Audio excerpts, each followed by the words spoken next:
قتلوه قتلهم الله. هلا سألوا إذا لم يعلموا. الحمد لله والصلاة والسلام على رسول الله وعلى آله وصحبه ومن والاه.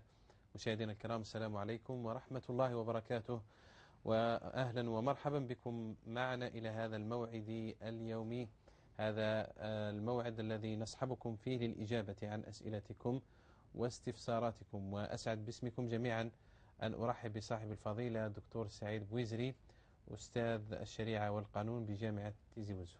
دكتور مرحبا بك. مرحبا أخي. أهلا وسهلا. إن الحياة الطيبة مطلب عظيم وغاية نبيلة، فهي مطلب الخلق، لها يبحثون ووراءها يجرون، والناس في تحقيقها مختلفون، سواء كانوا أمما أو شعوبا. حتى في الأسرة الواحدة لتجد فيها ألوانا شتى في فهم معنى الحياة الطيبة.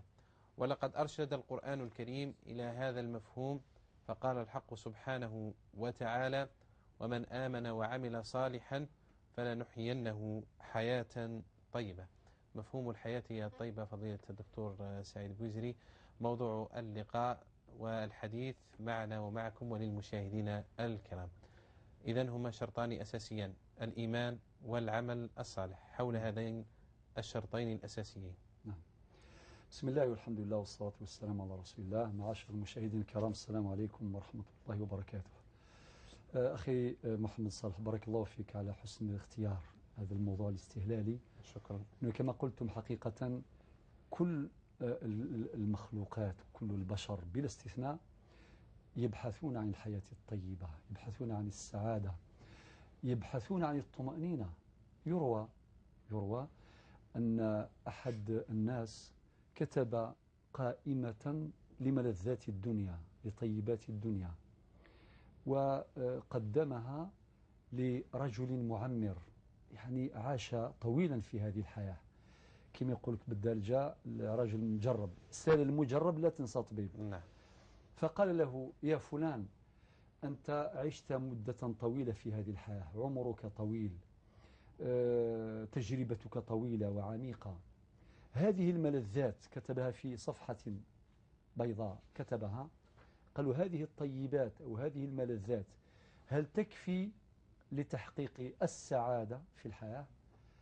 فأجابه قال: هذه مساعدات، هذه مرشحات، ولكن الإيمان بالله عز وجل الذي يدفع بك إلى السكينة، ذلك الشرط الأساس لتحقيق هذه الحياة السعيدة أو الحياة الطيبة. واستشهد بقوله تعالى: هو الذي أنزل السكينة في قلوب المؤمنين ليزدادوا إيمانا مع إيمانهم. إجابة أخي محمد صالح عن سؤالكم، أقول في الحقيقة الآية أجابت عن السؤال، وهما شرطان أساسيان لبلوغ هذه الحياة الطيبة، لبلوغ هذه السعادة، لتحقيق تلك السكينة: الإيمان والعمل الصالح. بالنسبة للإيمان، ربنا سبحانه جل جلاله يعني ذكره في آيات كثيرة جدا لا نحصيها عددا. آيات الإيمان أذكر على سبيل المثال لا على سبيل الحصر. يقول ربنا سبحانه في الآية ذكرتها الآن: هو الذي أنزل السكينة في قلوب المؤمنين ليزدادوا إيمانا مع إيمانهم. إذن هذه السكينة، هذه الطمأنينة قدر الله أن يغرسها في قلوب المؤمنين لا في قلوب غيرهم. هو الذي أنزل السكينة في قلوب المؤمنين، والنتيجة ليزدادوا إيمانا مع إيمانهم. أيضا أذكر آية أخرى في القرآن الكريم، قال ربنا سبحانه: يا أيها الذين آمنوا بالله ورسوله. يعني يخاطب الله عز وجل المؤمنين ويأمرهم بالحرص على زيادة إيمانهم. يا أيها الذين آمنوا بالله ورسوله، يعني عليكم بالحرص على المحافظة على الإيمان وتمتين الإيمان وتجذير الإيمان في قلوبكم. لما؟ لأن الإيمان هو صمام الأمان. الإيمان هو صمام الأمان. امتن الله به على نبيه صلى الله عليه الشرح. وسلم. نعم. لما ألم نشرح لك صدرك صدرك. ووضعنا عنك وزرك، إلى أن يختمها الله بقوله وأما بنعمة ربك فحدث. يعني يحدث بنعمة الإيمان والإسلام التي وهبت له. ممتاز. نعم. فهي نعمة كبرى. نعم. والنعم الأخرى زائلة مهما كانت، ولكن نعمة الإيمان تنفع صاحبها في الحياة الدنيا وتنفعه أيضا في الآخرة. ذكرتني بهذا الموقف. أحد الصالحين كان يطوف حول الكعبة المشرفة. نعم. أسأل الله أن لا يحرم أحدا من المسلمين والمسلمات من الطواف بالبيت العتيق. فهو يقول قال كنت أطوف حول الكعبة المشرفة وكنت أستمع للطوافين وهم يذكرون الله ويدعون الله عز وجل. قال فما أبكاني أحد، ولكن أبكاني دعاء أحد الأعراب. واحد نعم. صاحب نية وفلاح، عنده نية ما شاء الله، كان يدعو الله عز وجل بدعاء غريب ولكنه مهم. ماذا يقول؟ قالوا يا ربي لقد أعطيتنا الإسلام ولم ندعوك، فكيف تحرمنا الجنة ونحن ندعوك؟ نعم. يقين عظيمة. سبحان الله. نعمة الإسلام هي أعظم نعمة منحها الله عز وجل للخلق دون طلب، ما طلبها أحد، فهي نعمة كبرى حقيقة. لذلك جاءت في معرض الآية التي ذكرتموها قبل حين أو الآيات. وأما بنعمة ربك فحدث، فهي نعمة عظمى، ولكن هذا بيقينه في الله عز وجل وبحجته القوية. سأل الله قائلا يا ربي لقد أعطيتنا الإسلام ولم ندعوك، فكيف تحرمنا الجنة ونحن ندعوك؟ وامتن بها على الصحب الكرام. نعم. في خطبة حجة الوداع لما نزل قول الحق تبارك وتعالى اليوم أكملت لكم دينكم وأتممت عليكم نعمتي، وهي آخر ما نزل أتم النعمة سبحانه وتعالى. بارك الله فيك. ثم ورضيت لكم الإسلام دينا. نعم. امتنان على النبي، امتنان على الصحابة وامتنان على المؤمنين. ربنا يقول في القرآن الكريم ولا تموتن إلا وأنتم مسلمون، يا أيها الذين آمنوا اتقوا الله حق تقاته ولا تموتن إلا وأنتم مسلمون.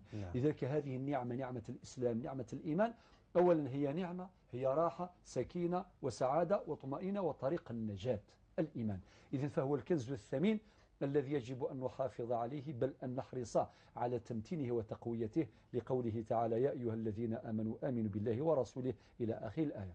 أما الشرط الثاني وهو العمل الصالح. نعم. بالمناسبة تحقيق الإيمان ثم العمل الصالح. نعم. تحقيق الإيمان، ولكن هذا الإيمان يجب أن يترجم إلى عمل. الإمام النووي حينما رضي الله عنه ورحمه الله حينما ذكر حقيقة الإيمان قال لك عنده 3 شروط. الشرط الأول تصديق بالقلب، الشرط الثاني إقرار باللسان، الشرط الثالث تطبيق بالجوارح والأركان. 3 شروط. نعم. لا يمكن أن تتحقق، يعني أن يتحقق الإيمان، أو لا يمكن المسلم أن يحقق حقيقة الإيمان وأن يحصلها إلا بهذه الشروط. الأول تصديق بالقلب، فالإيمان يستقر في القلب، وإقرار باللسان، اللسان ترجمان يعبر عن مكنونات القلب، والشرط الثالث تطبيق بالجوارح والأركان. وهذا التعريف أو بيان هذه الحقيقة من خلال مجموع الآيات ومجموع الأحاديث النبوية الشريفة، منها قول سبحانه وتعالى الذين آمنوا وعملوا الصالحات، فكلما ذكر الله عز وجل الإيمان إلا وقارنه بالعمل الصالح. كل الناس تعمل، ولكن جاء قيد معتبر وهو الصلاح. نعم. لذلك نجد مثلا في آخر آية في سورة الكهف الآية 110 حيث يقول ربنا سبحانه فمن كان يرجو لقاء ربه فليعمل عملا صالحا ولكن ولا يشرك بعبادة ربه أحدا.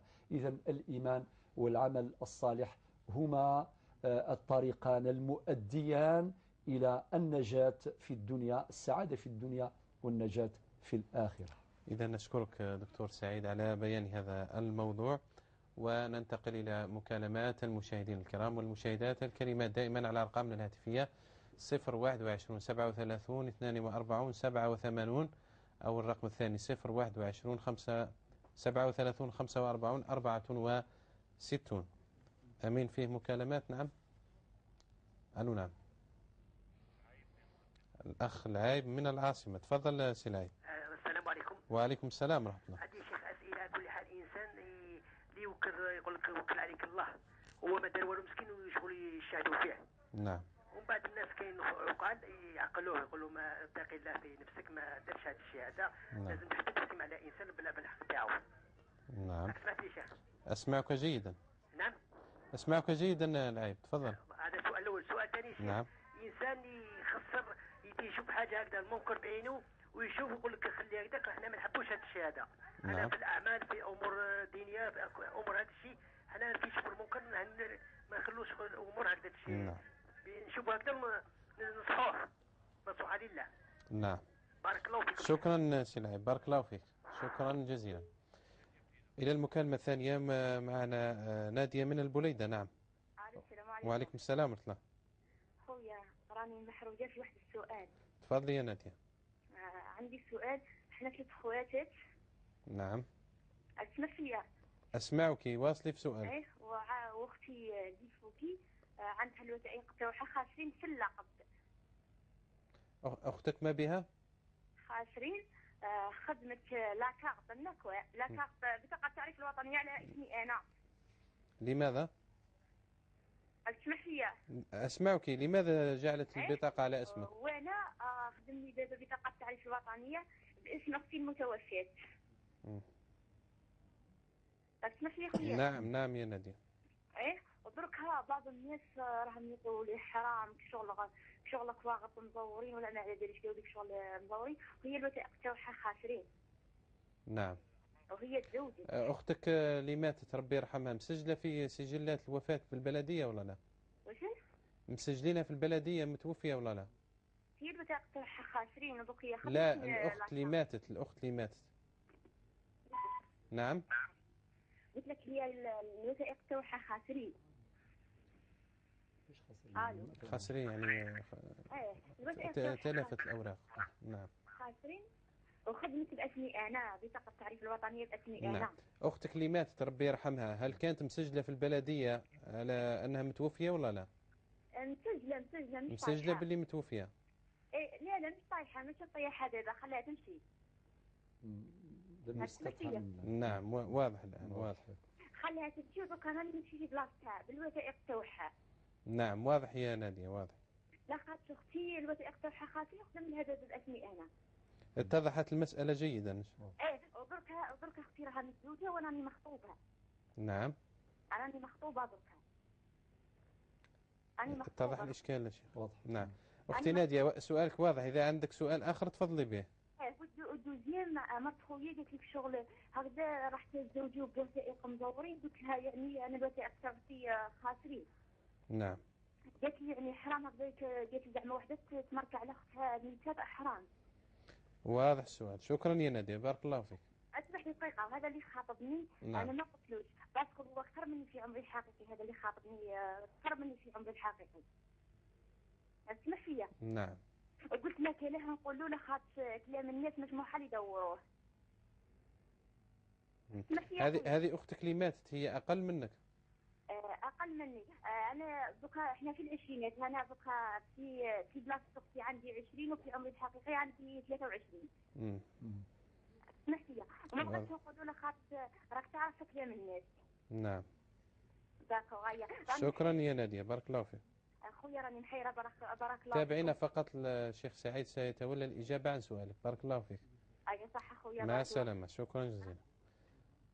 من سوق هراس الأخ عمار. السلام عليكم. وعليكم السلام ورحمة الله. هذه غيبة يا عمار. أحيي فضيلة الدكتور سعيد بويزري. عندي سؤالين. هذه غيبة يا عمار. السؤال الأول يا فضيلة الشيخ، أنا عرفت على شخص عنده المال بزاف. نعم. وإذ به الشخص هذا آمر هو وأربعة آخرين معاه وظلموا إنسان موظف بسيط جدا، المرتب الشهري تاعو يدير 900,000. وإذ به شفتهم ظلموه وسمعت واش راه يهضروا عليه. نعم. كتوصلت القضية للعدالة. أنا طلبت من الضحية هذا، قلت له أطلبني شاهد في سبيل الله. ولو حتى الشهادة نتاعي تكون فيها شوية خطورة، أنا قلت له كي تذهب عند القاضي أطلبني باش نصرح واش شفت بوذني واش سمعت بوذني واش شفت بعيني. هذا السؤال الأول. نعم. أما السؤال الثاني، والله يا فضيلة الدكتور سعيد بويزري، أنا عندي إنسان صاحبي يقرأ قرآن مليح وبلغني أمانة باش نبلغ خالد، قال لي سقسي أطرح السؤال هذا عند فضيلة الدكتور بويزري.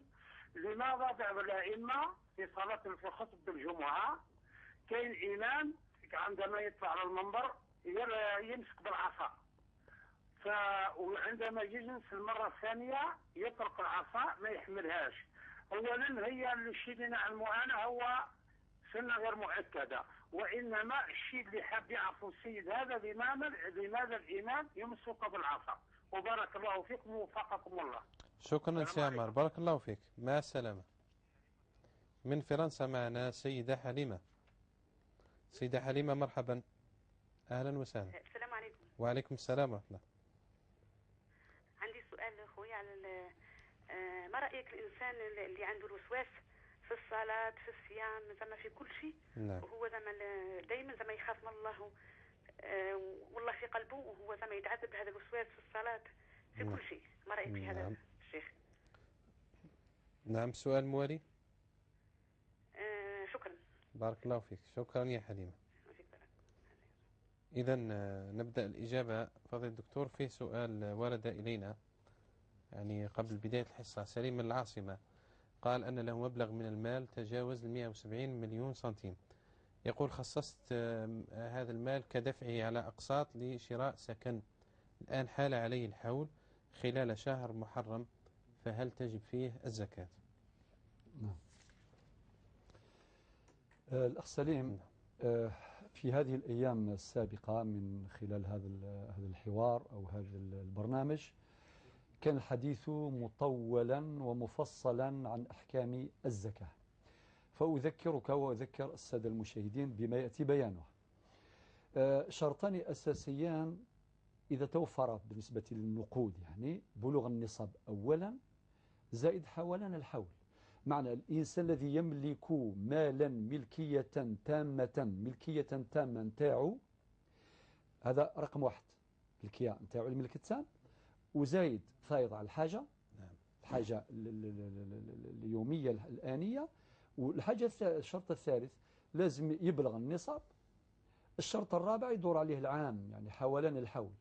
أنت يا أخي سليم تملك 170 مليون، راهي موجودة يعني منذ العام الماضي تملكها. صحيح أنت في نيتك أن هذا المال مخصص لدفعه في شكل أقساط لشراء مسكن، الله يبارك. غيرك ممكن عنده أيضا هذا المبلغ أكثر أو أقل لشراء سيارة، والآخر لشراء قطعة أرض، والآخر لمشروع استثماري معين. هذه المشاريع كلها حلال مباحة لا شك في ذلك، ولكن هذا المال هو وعاء للزكاة. ما دام ما زالوا في حوزتك، ما زالوا في حيازتك ودار عليه العام، لازم تخرج ربع العشر 2.5%.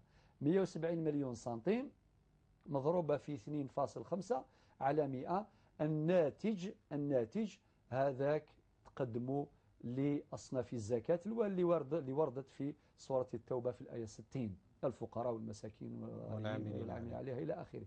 فبالتالي يا أخي سليم هذا ليس مبررا، معنى لازم تبرأ ذمتك ما دام حال عليه الحول تدفع هذه الزكاة تخرجها. وكي تقول لي أنا ما زال عندي هذا المبلغ مخصص، الله يبارك. أنتم عارفين يا إخواني الكرام ويا أخواتي الكريمات أن الزكاة بركة، أن الزكاة نماء. إذا كان واحد 100 مليون يخرج منها 2.5 مليون، 100 مليون سنتيم يخرج منها 25,000 دينار، يعني 2.5 مليون. الله يبارك. واش تمثل هذا المبلغ القليل من هذا المبلغ الكبير الذي باقي وهو من رزق الله عز وجل سبحانه وتعالى. ربنا قال في القرآن الكريم وأنفقوا مما جعلكم مستخلفين فيه، مما يعني شوية، ما قالناش تخرجوا 90%، تخرجوا 90 مليون من 100 مليون، لا 2.5%. إذن فيها معنى النماء، يعني المال هذا إن شاء الله ينمو، وفيها معنى البركة، وربي إن شاء الله يبعد عليكم البلاء ويبعد عليكم المصائب، وإن شاء الله يوفقك ربي سبحانه. نعم. يوفق ربي سبحانه بيشتري مسكن. نعم. مثال الحساب يا أخي محمد صالح، بعض الناس يديروا هذه الحسابات. نعم. يقول عندي مشروع طبعا في مشاريع دير مشروع كما حبيت، ولكن العبرة بحوالين الحول. بلوغ النصاب، بلغ النصاب أكثر من 48 مليون. أو له نفس المال دكتور. بعض الناس يتساءل يخرج هذا العام الزكاة، أيوة، ثم يحول عليه الحول على نفس المال ما زال جامدا يقول لك هل أزكي عليه مرة أخرى، يعني مع العلم أني زكيت العام الماضي. نعم، ويعاد تزكيته. نعم. يزكى ويزكى ويزكى. نعم. إذا كان مال الصبي صغير، إذا كان واحد يتيم، نعم. يتيم ورث مال من باباه، ورث مثلا 500 مليون من باباه، هو صغير عنده 3 سنين في عمره، هذاك الولي القائم على شؤونه، نعم. أو الوصي القائم على شؤونه، أو المقدم أو القيم في التعبير القانوني الشرعي، لازم يخرج الزكاة وإلا تأكله الزكاة، كما قال النبي صلى الله عليه وسلم في حديث في موضع آخر، وإلا تأكله الزكاة. معناه لكي يدفع الإسلام الناس إلى استثمار أموالهم، تستثمر فيها بركة وفيه خير وفيه نماء. إذن يا أخي سليم زكي مالك، وأسأل الله أن يرزقك بمسكن مريح عاجلا لا آجلا. آمين إن شاء الله. العيب من العاصمة دكتور سعيد، بالنسبة للسؤال الأول يقول لك يعني لفظة من يقول نوكل عليك ربي في مظلمة أو في شيء، ويكون هذا الإنسان بريء مما نسب إليه من هذه التهم. نعم. والله يا أخي العيب، بارك الله فيك على المشاركة تاعك والأسئلة تاعك الطيبة باستمرار. هو صح، مش كلام أي كلام يقال إذا كان بحق صح، خاطر كي يقول واحد آخر، إنسان الواحد يقول وكلت عليك ربي، هذه ضربة كبيرة، هذه ضربة كبيرة. ولكن إذا كان هذا الإنسان القائل لهذا الكلام محق، إذا كان مظلوم مثلا، يكون ظالم يظلم إنسان، وهذاك المظلوم يقول للظالم وكلت عليك ربي، ما كانش واش يزيد له، حسبي الله ونعم الوكيل، معنى أعطاله ضربة صحيحة. وهنا الظالم المفروض يستيقظ، ينتبه، هذا الكلام يوقظه من غفلته ويخليه يراجع نفسه ويطلب السماح، يطلب العفو، يقول هذا كذا، يقول يا فلان ظلمتك اسمح لي، فرض هكذا. نعم. ولكن إذا كان واحد يقول، أي واحد يقول واحد آخر وكلت عليك ربي بلا سبب، بلا، أو هو يعتقد أو يحسب روحه باللي هو راه مظلوم هو مش مظلوم، لا، مش كلمة، مش كل ما قيلت نخاف منها، لا، نخاف منها إذا قيلت بحق.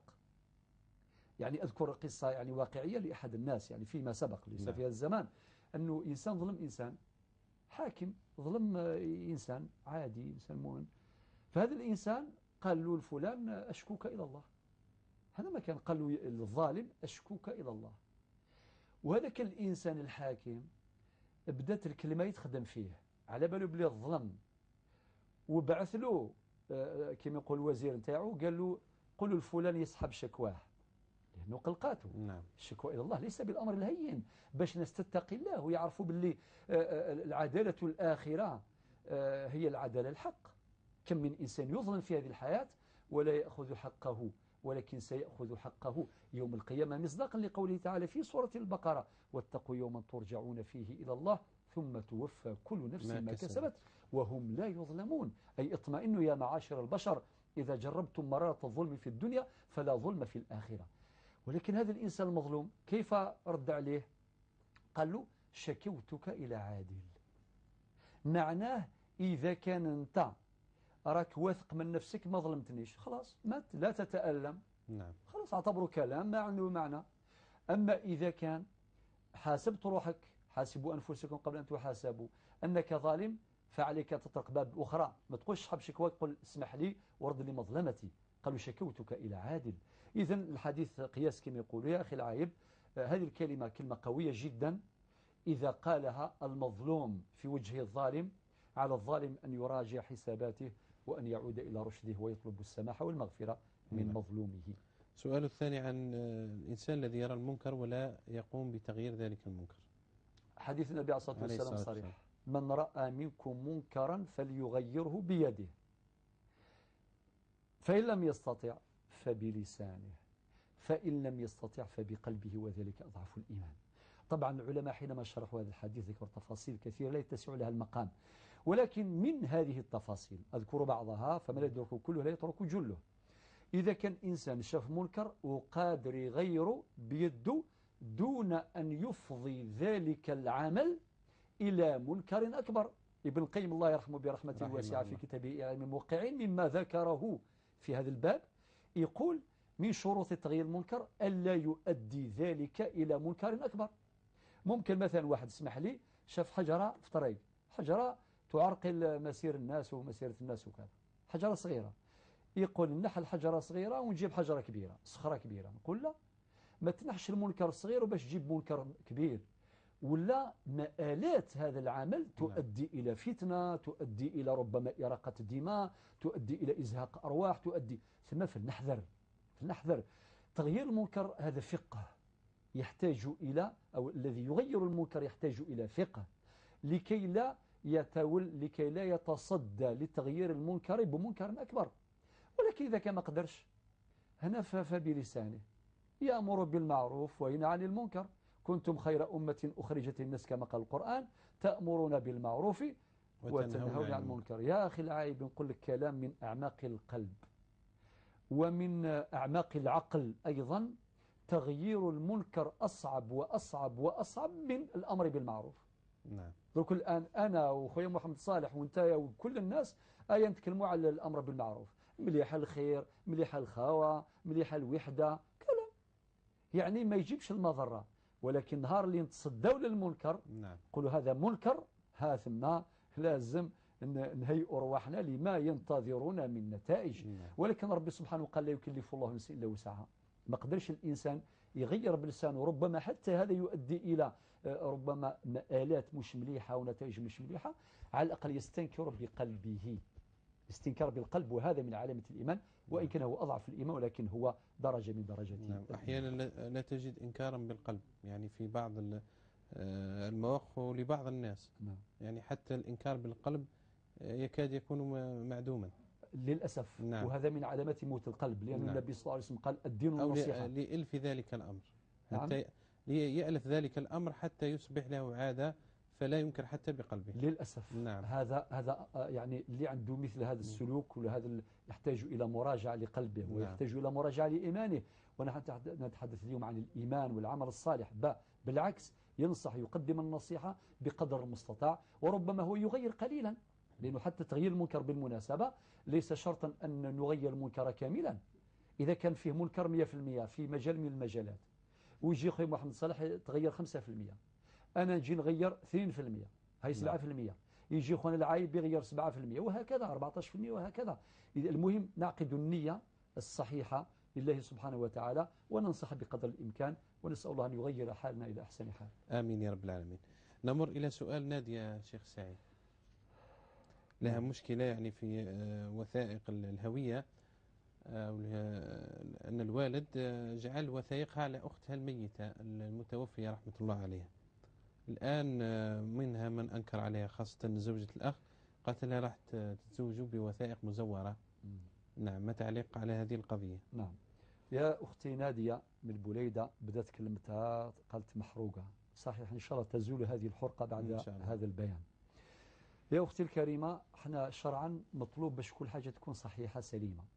بمعنى أختك ماتت ربي يرحمها، المفروض من ناحية القانونية ومن ناحية الشرعية لازم تشطب، كاين سجل الوفيات تشطب، فلانة عايشة واش كتب لها ربي سبحانه عز وجل ثم ماتت، لازم التصريح بالوفاة. هذا أمر قانوني وأمر شرعي، لا يجوز نكران هذه الوفاة، لأن هناك واقعة وقعت لم يصرح بها. نعم. صحيح ربما بعض الناس يقول لك لا هناك إجراءات، هناك كذا، وإحنا ما عندناش الوقت كل هذه ليست مبررات من الناحية الشرعية. لا، الإنسان لازم يبلغ ولازم يصرح بالوفاة. وطيب، وبعضهم كما حصلت هنا في هذه المسألة زادت عنده طفلة وقال ما دام زادت طفلة خليها تأخذ الاسم نتاع الأولى والوثائق، معناه شغل عالج مشكلة بمشكلة. نعم. بدل أن يعالج المسألة الأولى ولازم يصرح، والتصريح الصحيح كان تصريح من بعد كاذب بين قوسين. طبعا أنا أعلم علم اليقين أن الوالد تاعك ما يقصدش باش يكذب ولا شيء من هذا القبيل، ربما لعادة ترك الأمور على حالها، ترك الأمور على حالها، ولكن نعم. يجب أن نبين أنه لا يصح، لأنه يعتبر تصريح كاذب، تعتبر تصريح كاذب. نعم. تصريح مخالف للحقيقة، لأنه الحقيقة لازم تبقى كما هي، لا يصح إطلاقا لمبرر من المبررات باش نخبيو هذيك الحقيقة. طيب، وثم فارق 3 سنوات، هنا الإشكال. نعم. يعني ممكن في يوم من الأيام بعد زواج أختنا ولا بنتنا نادية بعد سنوات وبعدين يظهر الأمر. خاطر ذكرت هذا الكلام لأن الحقيقة ستظهر في يوم من الأيام والصدمة تكون أعنف. ممكن هذا الزوج يقول صافي أنتم كذبتوا عليا، وقد ذلك إن شاء الله يكون لسان مليح وكذا. ممكن من هذاك الناس اللي لو كان تكذبي له بشهر، إذا كان أنت عندك 22 سنة وقلتي 22 سنة غير شهر، عبالك شهر هذه يدير لك مشاكل. نعم. صافي يقول لك أنت عند بعض الناس طبعا، عند بعض الناس. لذلك نحن نحتاط من باب الاحتياط. حتى هي قالت راه كبير عليا الزوج. درك مادام كبيرة ولا بأس سلكت إن شاء الله. ولكن هذه المسألة أخي محمد صح لازم تبان. حنا وهي تقول أنا أختي أخذت بطاقة نتاعها أيضا. نعم. يعني ما كاين وضعان يحتاجين تصحيح. النصيحة نقول لك يا الأخت نادية، كاين إجراءات قانونية لتصحيح الوضع. نعم. يعني مادام قالت أنها متزوجة، حتى يعني ممكن أنه الزوج عقد عليها يعني بهذه الوضعية. لا حتى مع ذلك ممكن تصحيح. نعم. تحتاج إلى تصحيح. تصحيح بعد ما يصدر يكون تصحيح على مستوى الحالة المدنية. يعني نعم. باتباع إذا كان ممكن تعاود تتصل بين تخلي التليفون تاعها وباش يعني نتواصل معها مباشرة نعطي لها كاع الإجراءات باش ما نضيعوش الوقت. نعم. كاين فيها إجراءات عن طريق المحكمة، إجراءات بسيطة. يا أختي نادية نقول لك وأنا مسؤول على كلامي أن هذه الإجراءات بسيطة، ممكن تكون معقدة في بعض المحاكم وكذا، ولكن مستعدين لتقديم يد العون من أجل تيسير هذه المسألة. إجراءات بسيطة قانونية، ويكون تصحيح سواء تصحيح الهوية نتاعها نتاع السائلة نادية وكذلك أختها، يكون تصحيح الوضع ببساطة. طيب إذا كان هناك عراقيل وهناك ربما محاذير أخرى الله أعلم، إن شاء الله ليس في ذلك حرج. إن شاء الله. خلاص مادام أنت من قلبك راكي أنكرتي، وهذا نوع من ذكرنا عن التغيير بالقلب، يعني مرتبة من المراتب، أنت استنكري ذلك بقلبك وخلاص عيشوا معه الوضع إلى نهاية الحياة. ولكن أتمنى أن يصحح هذا الوضع الآن، يعني عاجلا لا آجلا إن شاء الله. عمار من سوق راس أيضا له قضية مع تغيير المنكر. والله يا أخي عمار هو صديق البرنامج بالمناسبة، نحييه تحية أيضا خالصة، جزاه الله خير. عنده غيرة باستمرار على كل مظلمة تقع فيساهم في تغييرها بقدر الإمكان. قال لك نعرف شخص وله مال كثير وهو مع ناس اخرين وكذا وظلم إنسان. ثم قال لهذاك المظلوم اطلبني شاهدا في المحكمة في العدالة وأنا أشهد في سبيل الله. قل لك بارك الله فيك. هذا واش نقول، بارك الله فيك، لأنه هذه شجاعة وهذا إيمان. قال من يقدم عليه. بارك الله فيك. نعم. بزاف الناس على كل حال نسأل الله الهداية للجميع، ولكن ممكن إنسان يلقى روحه في واحد الوضعية ما يشهدش بالحقيقة، وهذه تعتبر زور، يعني لأنه شهادة الزور هذه ماهوش فقط حتى واحد يقولها، حتى كي يخبيها. كتمان الحقيقة. كتمان الحقيقة لا يجوز. واحد يعرف الحقيقة وما يقولهاش، يعرف باللي هذا مظلوم ولا هذه مظلومة وما يقولهاش خوفا من نتائج الشهادة. يقول له كان نقول فلان مظلوم معنات هذاك الظالم ينتقم مني وشي من هذا القبيل. من هنا تغيب الحقوق، من هنا تغيب الحقائق للأسف الشديد. لا أقول فقط على مستوى المحاكم بل على جميع المستويات، على مستوى الأسرة، على مستوى الحومة، على مستوى الأمة، على مستوى المحاكم ومختلف درجات القضاء. كاين إنكار الشهادة تؤدي حتما إلى ضياع الحقوق، والإنسان الذي يعلم الحقيقة ثم أنكرها هو مسؤول أمام الله، لأن الساكت عن الحق كالناطق بالباطل. معليش الناس تعرف قاعدة يقول لك الساكت عن الحق شيطان أخرس. معليش نزيد نعود قاعدة أخرى نقول الساكت عن الحق كالناطق بالباطل. هذا الكلام كلنا معنيون به. لذلك يا أخي أشكرك على شجاعتك، اشهد في سبيل الله تعالى، نسأل الله أن يظهر الحق على لسانك. عنده سؤال آخر؟ عمار تسأل عن الإمام لما يمسك العصا في خطبة الجمعة ويترك مسك العصا في الجلسة الثانية، جلسة الاستراحة. نعم، هو السنة يا أخي العايب أنه يمسك العصا من البداية إلى النهاية، ولكن إذا كان لسبب ما المهم لا يواظب عليه، لا يداوم عليه لكي لا يشوش على الناس، يمسك بالعصا فبالتالي يمسكها في الخطبة الأولى وفي جلسة الاستراحة، ثم يستعين بها لينهض للخطبة الثانية. وإذا كان تركها لسبب من الأسباب، ربما لغفلة أو شيء من القبيل، فليس في ذلك حرج. أما أن يتركها عمدا وباستمرار ويداوم على ذلك قد يشوش على الناس ويعتقدون أن السنة تقتضي ترك العصا في هذه المرحلة، وهو خلاف ذلك. نعم. نمر إلى مكالمات المشاهدين الكرام. معنا أم كلثوم من البويرة. نعم. بسم الله الرحمن الرحيم. السلام عليكم. وعليكم السلام ورحمة الله.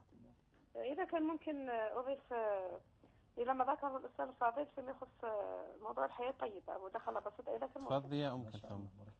مرحبا بالمداخلة. إضافة إلى ما أشار إليه الأستاذ على أن الإيمان والعمل الصالح هما أساس السعادة في الدنيا والآخرة، أقول أن هناك أيضا شرط ثالث وهو الاستقرار الأسري. فالسعادة الحقيقية مع الإيمان والتقوى والزوج الصالح والذرية الطيبة.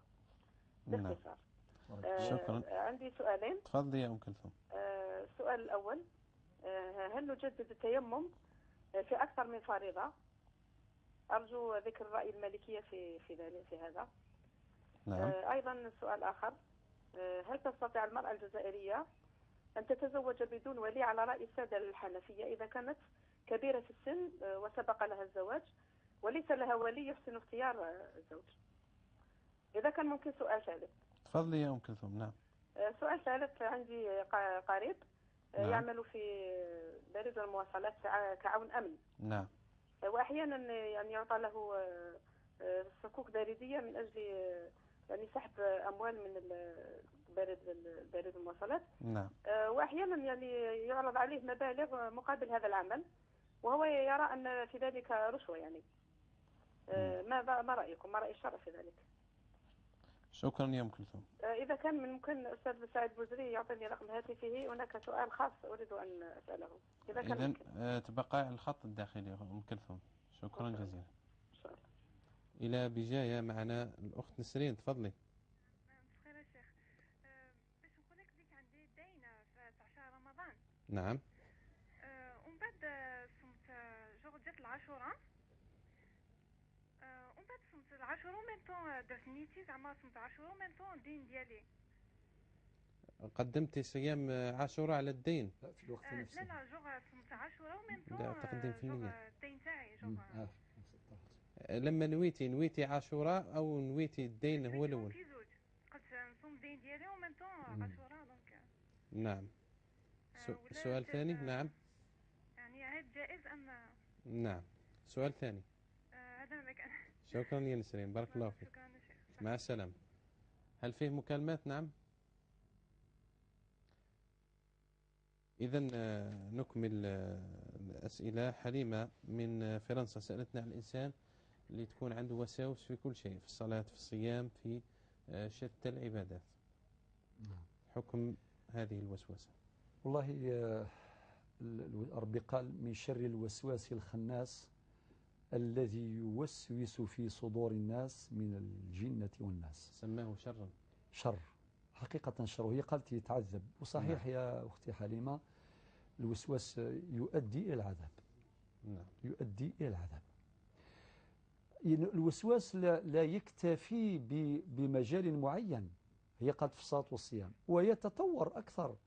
يعني إذا كان واحد يجيه الوسواس في الوضوء كيما توضى، عنده هذاك الوسواس يقول له لا عود الوضوء أروفير يبقى غير حياته كامل يعود. وهذا يؤدي به في النهاية إلى أنه يتعب يمل.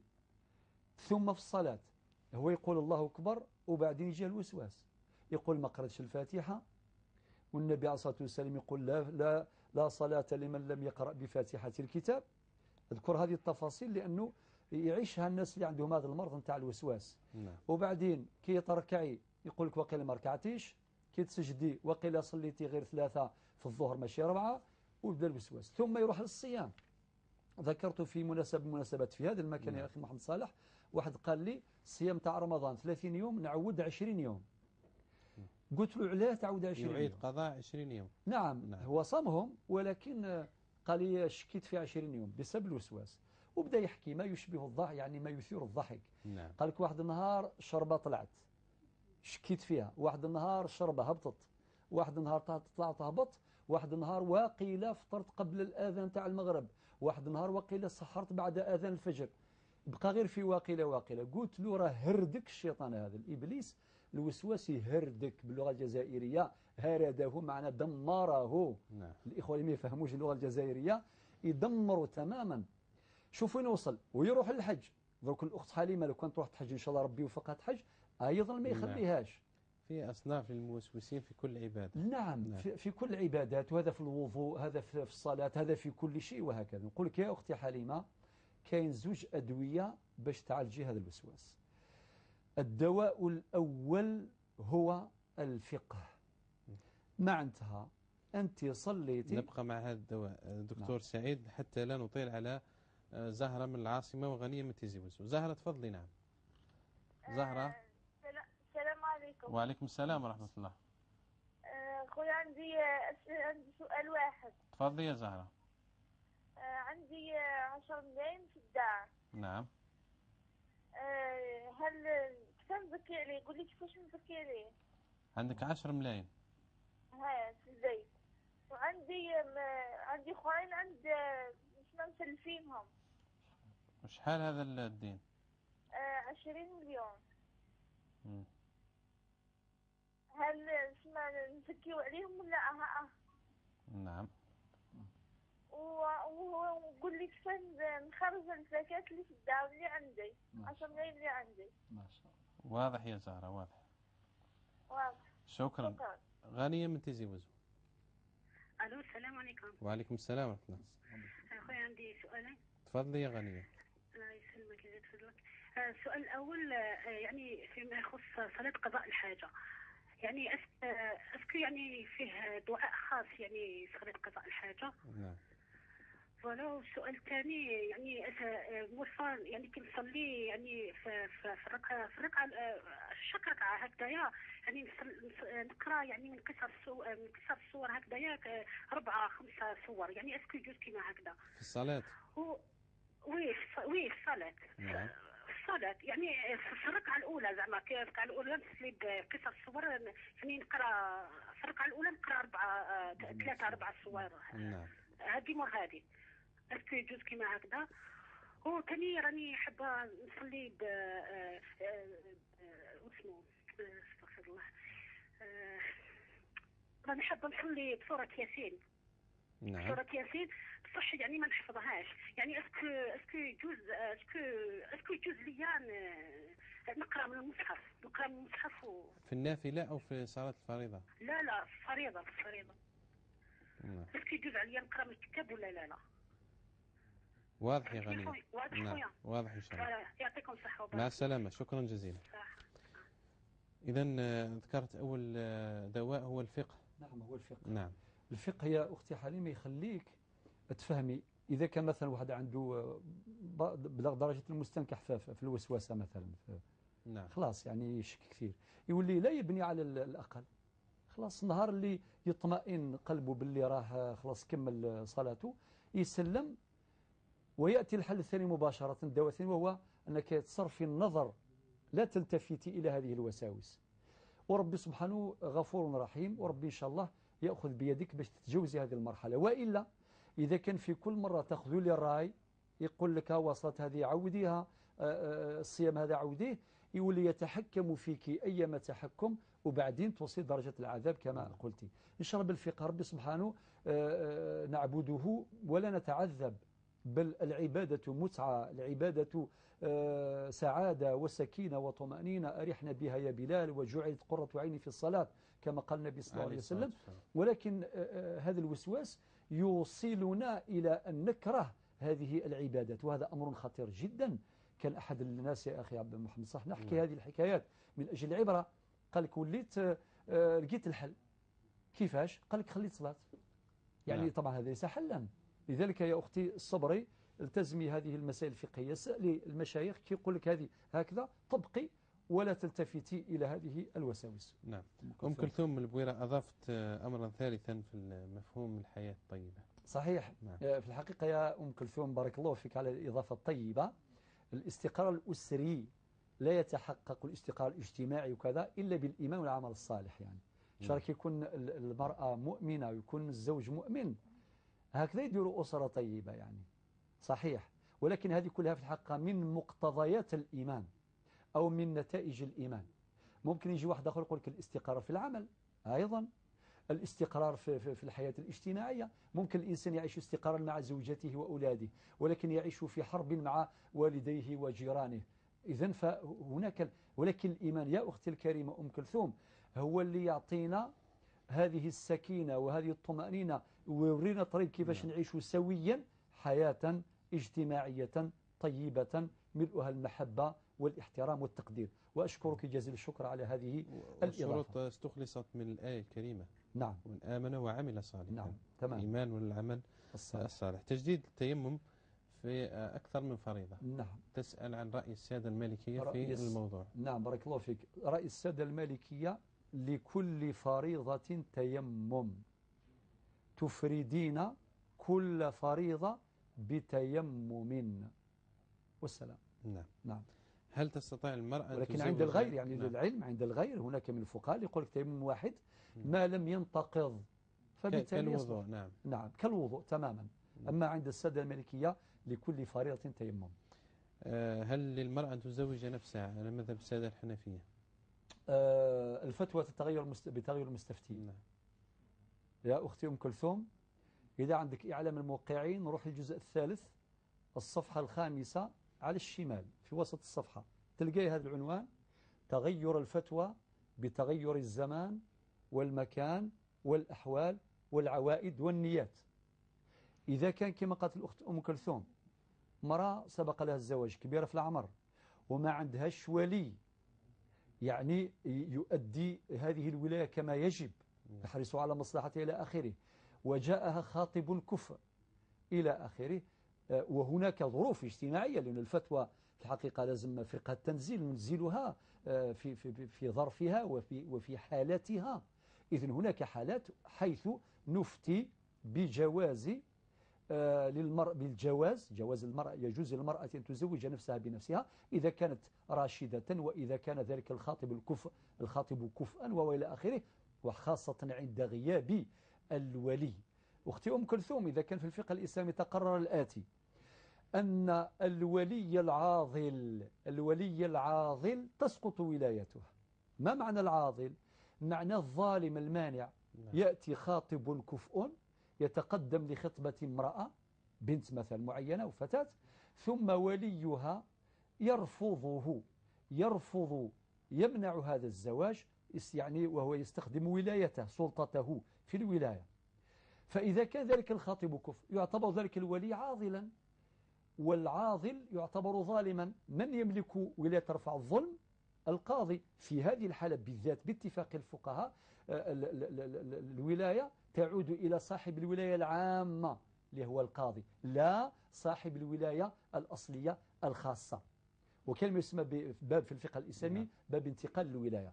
إذن يا أختي أعتقد أجبت هذه المسألة. إذا كان ظرف معين عنده كل هذه الظروف، حالة الزواج من هذا النوع، لا حرج في ذلك أن يتم الزواج بهذا الشكل. نعم. سؤالها الثالث عن تقول أن لها قريب عون أمن في مصلحة البريد والمواصلات، تعطى له الصكوك ليسحب الأموال وتعرض عليه مبالغ مالية. هل هذا نوع من الارتشاء؟ يبدو أنه هو شعر بأنه رشوة. نعم. والله حس بذلك ما حاك في القلب. نعم. وكره أن يطلع عليه الناس. جاب لي ربي هذا الإثم ما حاك في القلب. نعم، حديث ما حاك في القلب، حديث النبي صلى الله عليه وسلم. عليه الصلاة والسلام. نقول يا أخي الكريم، يعني قولي له يا أخت أم كلثوم ما دام هو يشعر بهذا نقول يتخلى، يقول أنا ممكن ندير لك هذه الخدمة لسبب من الأسباب. بالمناسبة نتكلموا هنا على واحد الظاهرة ما هيش مليحة. نعم. ظاهرة نتاع سلب الحقوق من الناس. يعني ممكن واحد يدير لاشين، يدير طابور على مدار مش عارف شحال، ويجي واحد آخر بالمعرفة وكذا وكذا. هذه مشاكل أيضا مضرة بالمجتمع جدا. لأنه نتكلموا على الآذى، ماشي حتى واحد يرفد الحجر ويعطيه الواحد، وهذا لون من الآذى. نديروا طابور وبعدين يجي واحد يحرق لاشين، هذه الحرقة وكذا وعلى المعرفة. هذا أمر مؤذي للغاية. هذا ماهوش شرع أبدا، ماهوش أخلاق، ماهوش آداب. أما أنه يزيد يأخذ دراهم خايفين يوالف، أولا جزاه الله خير مادام يعني راه يرفض هذا الشيء. خالفين يوالف، أقل ما يقال أنه شبهة. وجاب لي ربي النبي عليه الصلاة والسلام يقول في هذا الأمر حديث طويل في الأخير، يقول من اتقى الشبهات فقد استبرأ لدينه وعرضه. ممكن هذاك الإنسان اللي يعطى له 100,000 ولا 50,000 يجي نهار يقول له هذاك سهل تعطي له بركي يجبد لك واش حبيت، وبعدين يولي يخرجوا عليه بلي هذا إنسان مرتشي وكذا يتضرر. وحنا في قاعدة ذهبية تحمينا جميعا العبرة بالمآلات. نصفه يا أم كلثوم قل له يا فلان إذا دار خدمة لوجه الله تعالى دون أن يلحق ضررا لغيره يديرها والسلام. إذا واحد آخر بغى يهدي له هدية في غير هذا الموضع يهدي له هدية في غير هذا الظرف وليس مقابل خدمة فالهدية مقبولة ومشروعة. نعم. إلى الأخت نسرين من بجاية تقول أن لها دين من شهر رمضان، دين من الصيام، صامت عاشوراء بنية النافلة ونية القضاء. أنت سألتها سؤال مهم. نعم. قلت أي النية أسبق؟ نعم. درك الأخت نسقت في زوج، يعني في زوج سوت بينهم إن شاء الله. يا أختي نسرين ربي يتقبل. هو الأولى أن واحد يسبق النية نتاع القضاء ويتبعها بنية النافلة هذه، يعني صيام تطوع، أنها صادفت يوم فاضل، صادمت يوم فاضل. هكذا تدي شهر الأجر. أولا القضاء تبرؤ الذمة نتاعك، وثانيا يكون عندك أجر نتاع صيام عاشوراء.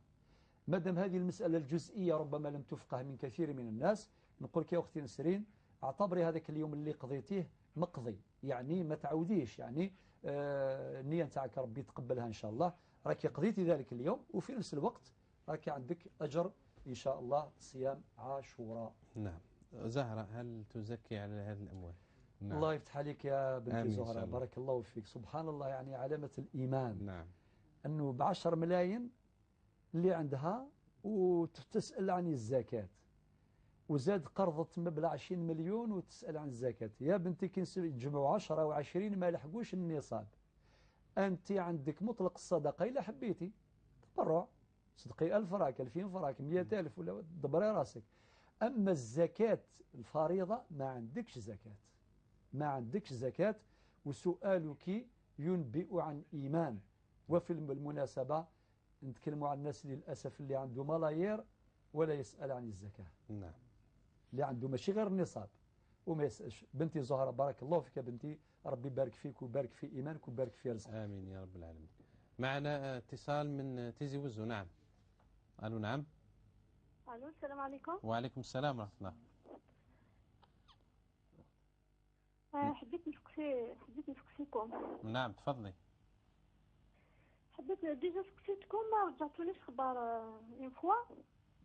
صافي أنا طلقت عندي 29 موا. راكم تسمعوا؟ نسمعك جيدا. نعم. الاسم الكريم من فضلك، اسمك الكريم. عندي 29 شهر. الاسم الأخت الكريمة. نعم. وراجلي ما خلص واش حكمت عليه لاجستيس، ما نكلف بولادو، ما واش يعطي لهم واش حكمت عليه المحكمة.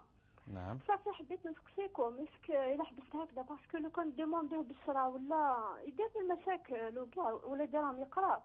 حبيت القدام هكذا إلا جاتني فرصة نطلبوا لك ما يروحش حقي ما يضيعش. حبيت نقتصر لكم انتم تفهموها بيان سور. فهمت عليها شيخ. نعم. واضح يا كارول. شكرا. من قال ما معنى أم مهدي؟ نعم. أم مهدي مرحبا. شوف حبيت نسقسيك على الزكاة. نعم. عندي نصاب تاع زكاة اون دينار الجزائري. نعم. وعندي شوية تاع اون دوفيز. نعم. ما عرفتش لكن نخلطهم مع بعضهم. هو النصاب تاعنا كي قد بس تاع دوفيز ما يصلوش نصاب قد. نعم. خلطهم مع بعضهم ولا كيفاش ندير؟ واضح يا أمي. حاجة أخرى ولدي تفضلي. نعرف الشفع الوتر كنت ما نصليش بكري ودرك ولي كي نصلي نعمل زوز في النهار نصلي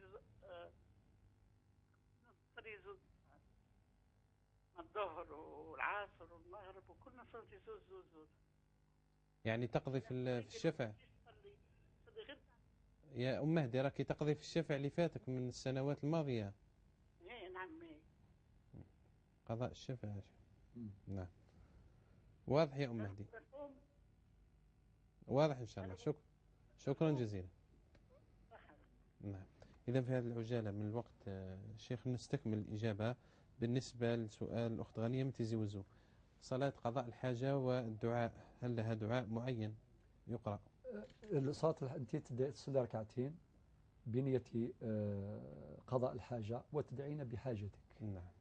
هذا مكان الدعاء. أنت تخصصين وتطلبين الله عز وجل باش يقضي لك حاجتك، تحددينها بينك وبين ربك. ووردت آثار بدعاء معين في الدعاء. نعم. طلبت بسرعة باش نكملوا. إذا قراءة قصار الصور في الركعة الواحدة يجوز يا الأخت غانية، يجوز باش تقراي مجموعة صور قصيرة أو طويلة في الركعة الواحدة. تقرأ مثلا سورة قل هو الله أحد، قل أعوذ برب قل أعوذ بنا من الناس، ولا أي صور مجموعة صور تقرأها في ركعة واحدة لا يصح، ليس في ذلك حرج. تريد أن تصلي وتقرأ في الصلاة بسورة ياسين والله هي من المصحف. نعم أختي في النافلة نعم، ولكن في الفريضة اقرأ بما تحفظين، بما تيسر. اقرأوا ما تيسر من القرآن الكريم. طيب أما إذا كان عندك نية حبيتي تقرأي سورة ياسين، عندك النافلة الله يبارك، خذي المصحف وقرأي سورة ياسين براحتك، نسأل الله لك القبول. كالول من تيزي وزو انتظرت الإجابة يعني منذ أيام ماضية. صدر حكم بالطلاق نعم منذ 29 شهر، ولكن هو ما طبقش مقتضيات هذاك الحكم، لا في النفقة ولا كذا إلى آخره، فهو مسؤول أمام الله ومسؤول أمام القانون. إذا رحت القانون تجيبي حقك، ولكن هي خايفة يديروا مشاكل ليها ولولادها القدام، نقول لك ما يسقطش حقك لا يسقط، ولكن مادام الأولاد راهم في الحضانة، خاطر من بعد كي يتجاوزوا الحضانة من بعد تبقى عندك مشكلة. ممكن ذا الأخت هذه تواصلوا معها باش نعطي لها بعض الإجراءات، هي خايفة ننصحوها بما يجب إن شاء الله. شيخ لم يتبقى من الوقت. أم مهدي تجمع انتهى الوقت. طيب إذن غدا إن شاء الله نتولى الإجابة على سؤال يكون متواجدا إن شاء الله في الحصة. لا نطيل عليها ونستسمحها لأن الوقت دهمنا. شكرا شيخنا سعيد، بارك الله فيك. شكرا لكم جميعا، سلام الله عليكم ورحمته وبركاته.